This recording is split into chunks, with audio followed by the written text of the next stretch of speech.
एक व्यक्ति कोई जिज्ञासु एक दिन आया। उसका नाम मौलुंगपुत्र था।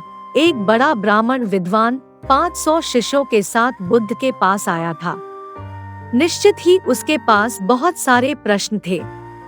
एक बड़े विद्वान के पास ढेर सारे प्रश्न होते ही हैं, समस्याएं ही समस्याएं। बुद्ध ने उसके चेहरे की तरफ देखा और कहा, मौलुंगपुत्र, एक शर्त है।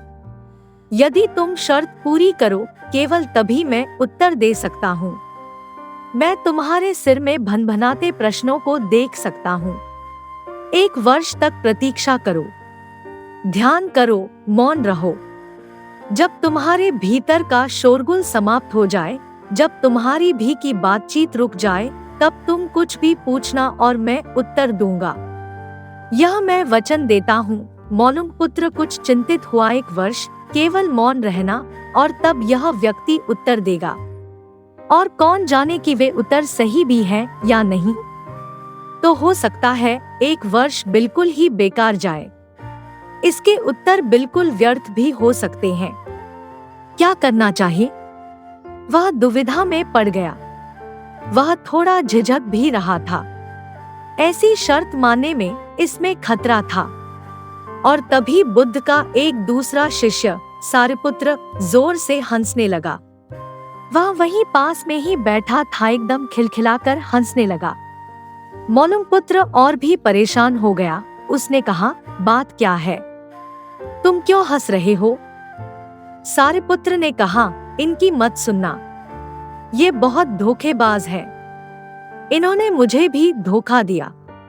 जब मैं आया था, तुम्हारे तो केवल 500 शिष्य हैं, मेरे 5000 थे। मैं बड़ा ब्राह्मण था, देश भी में मेरी ख्याति थी। इन्होंने मुझे फुसला लिया। इन्होंने कहा, साल भर प्रतीक्षा करो, मौन रहो, ध्यान करो और फिर पूछना और मैं उत्तर दूंगा। और साल भर बाद कोई प्रश्न ही नहीं बचा। तो मैंने कभी कुछ पूछा ही नहीं और इन्होंने कोई उत्तर दिया ही नहीं। यदि तुम पूछना चाहते हो तो अभी पूछ लो। मैं इसी चक्कर में पड़ गया। मुझे इसी तरह इन्होंने धोखा दिया। बुद्ध ने कहा, मैं अपने वचन पर पक्का रहूंगा। यदि तुम पूछते हो तो मैं उत्तर दूंगा। यदि तुम पूछो ही नहीं तो मैं क्या कर सकता हूँ? 1 वर्ष बीता। मौलुंगपुत्र ध्यान में उतर गया और मौन होता गया। भीतर की बातचीत समाप्त हो गई। भीतर का कोलाहल रुक गया। वह बिल्कुल भूल गया कि कब 1 वर्ष बीत गया। कौन फिक्र करता है? जब प्रश्न ही न रहें तो कौन उत्तरों की फिक्र करता है? एक दिन अचानक बुद्ध ने पूछा, यह वर्ष का अंतिम दिन है। इसी दिन तुम 1 वर्ष पहले यहाँ आए थे और मैंने तुम्हें वचन दिया था कि 1 वर्ष बाद तुम जो पूछोगे मैं उत्तर दूंगा। मैं उत्तर देने को तैयार हूँ। अब तुम प्रश्न पूछो। मौलुंगपुत्र हंसने लगा और उसने कहा, आपने मुझे भी धोखा दिया। वह सारिपुत्र ठीक कहता था। अब कोई प्रश्न ही पूछने के लिए नहीं रहा। तो मैं क्या पूछूं? मेरे पास पूछने के लिए कुछ भी नहीं है। असल में यदि तुम सत्य नहीं हो तो समस्याएं होती हैं और प्रश्न होते हैं। वे तुम्हारे झूठ से पैदा होते हैं, तुम्हारे स्वप्न, तुम्हारी नींद से वे पैदा होते हैं।